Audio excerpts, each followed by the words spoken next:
good evening.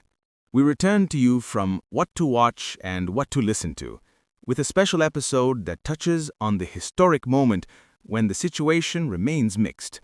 Hope, relief, and of course, many questions. Hello. In recent hours, dramatic changes have been recorded on the scene. All 20 living prisoners held in the Gaza Strip have been released and returned to Israel. This is a huge event for the families and the country.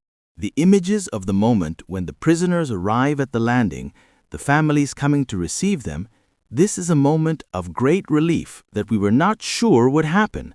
The human significance is enormous.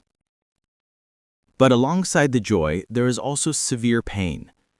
Some of the dead were returned in packages. 4 coffins have arrived to us, but not all of the remains of the dead have been returned yet.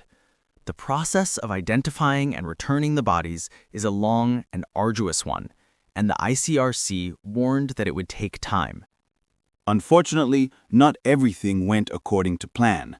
Reports of violations and delays have already begun. Hamas delivered only part of what was required on time, and there are official allegations of failure to fulfill some of the commitments. When trust is broken, the entire deal could collapse. That's right. There's a major test of trust here. Israel, for its part, needs to protect its citizens, and during such a period, any violation by the recipients could lead to a repeat of military action or diplomatic procrastination. This is a testing time for all parties involved. More notable news, Donald Trump arrived in Israel, gave a public speech, and then led an international summit in Sharm el-Sheikh, Egypt. The summit included the signing of a broad document of support for the arrangement and attempts at regional reconstruction and cooperation. This international agreement gives these things significant political diplomatic weight, but also raises questions. How practical are the clauses, and what will happen if gaps are found between the declarations and the implementation on the ground? In line with the violations of the agreement, Israel decided to keep the Rafah crossing closed and reduce the entry of humanitarian aid into the Gaza Strip. The decision was made after Hamas failed to meet its commitments to return all the dead. Rafah crossing, which was supposed to serve as a conduit for aid, remains closed, and the humanitarian situation in the Gaza Strip is worsening. This sanction indicates Israel's seriousness in ensuring the return of all the dead, but it also deepens the humanitarian crisis in the Gaza Strip. The big question is whether it will lead to a change in Hamas's behavior or exacerbate civilian suffering. The Red Cross and the ICRC point to a huge challenge in the logistics of returning bodies, providing humanitarian aid, and rebuilding infrastructure, especially in light of the massive destruction in Gaza. It is not a matter of hours.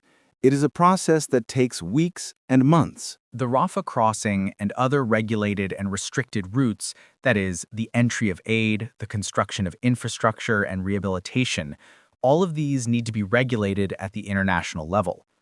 Until that happens, the humanitarian situation will remain sensitive and tense. In Israel, we have seen applause, hugs, and a sense of relief, but also anger and frustration from families waiting for bodies that have not yet been returned, or for what is considered a breach of obligation. Outside, around the world, there is applause, but also criticism, especially for the lack of institutional accountability in the long term. This is a sensitive moment. The public movement, the international media, and the leaders in the region will have to be vigilant. Because today, any small mistake or violation could reignite the region. So we have a moment of immense relief. 20 lives have been restored, and this is humanly inconceivable. But alongside that are challenges heavy: returning all casualties, ensuring compliance with agreements, humanitarian care, and maintaining the ceasefire. The potential for major change exists, but it requires sustained action, international monitoring, and cooperation. We will follow and update you on any developments. Thank you for sticking with us throughout this coverage. Thank you. Take care, and see you in the next episode.